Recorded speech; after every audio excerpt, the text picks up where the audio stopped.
Hey guys, today let's take a look at this neo-vintage, now discontinued, clearly inspired by Rolex, Seiko Quartz SGF204. So this model came onto my radar when I was looking for two-tone or Datejust alternatives that were affordable, obviously.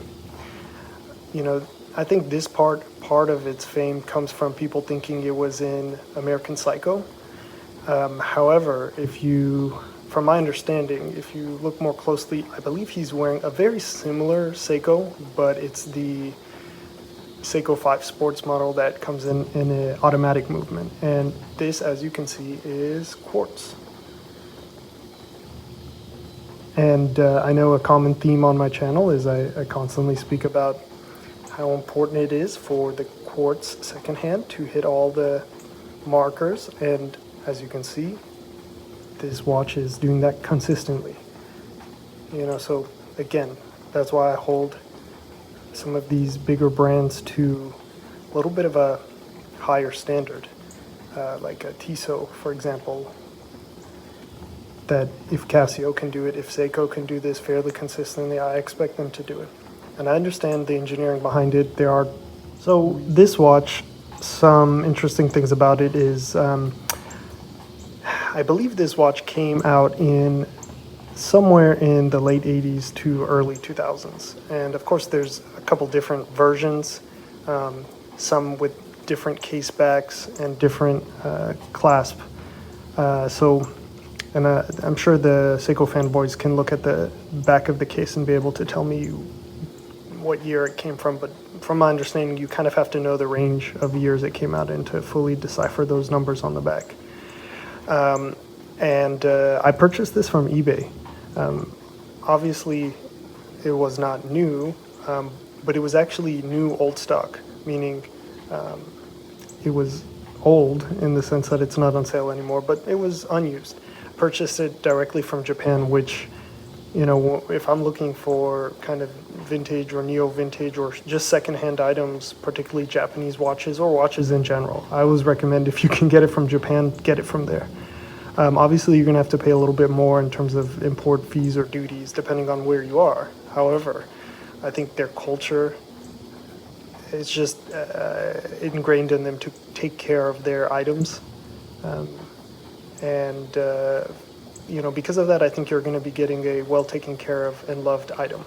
So this watch, I did take a little bit of a gamble on it when I bought it because it was not running.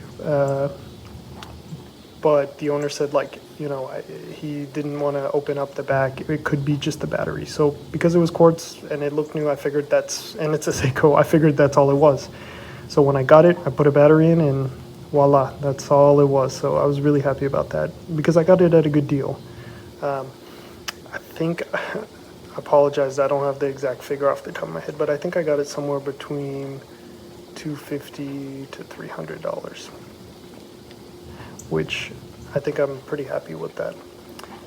And I know it's a little bit of a pet peeve when I watch YouTube videos and I see kind of some older watches or just watches in general and people don't mention the price.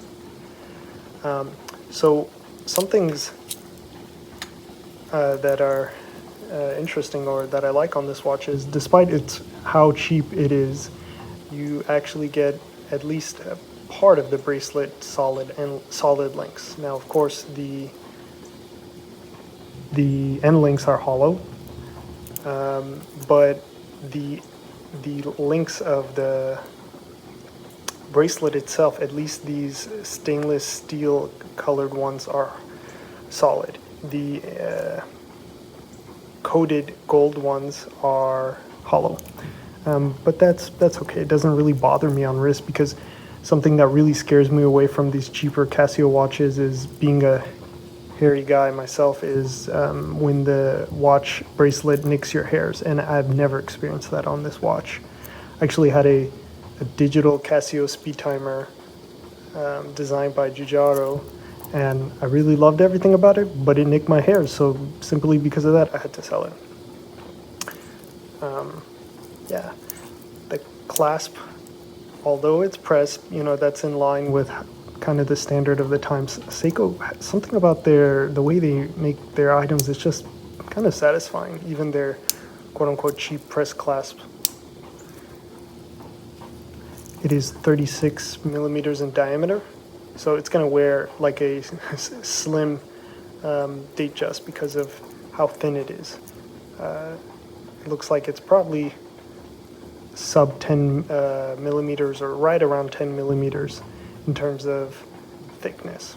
Okay guys, now time to show you the wrist shot. I think this is where this watch really shines.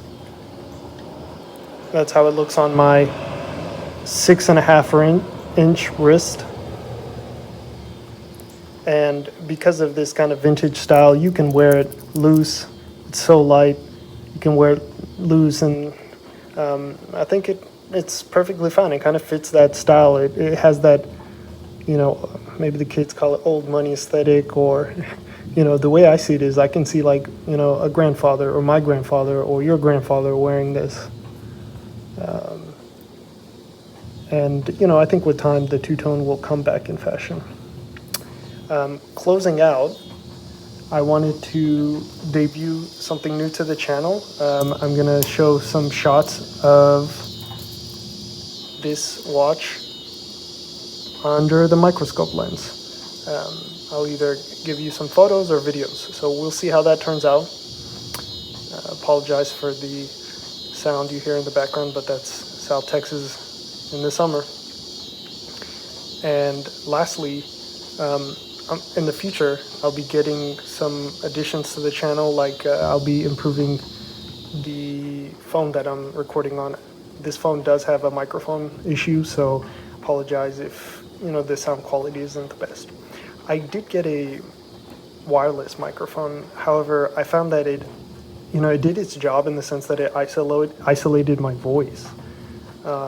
But I found that I kind of did like the background sounds, just the audio of the nature outside my window, and at least maybe some other people might like that too. So I appreciate you guys watching, subscribing. Channel hit about 150 not too long ago, so please just comment down below and I'm gonna reply to you, and I'll just leave you with some closing shots.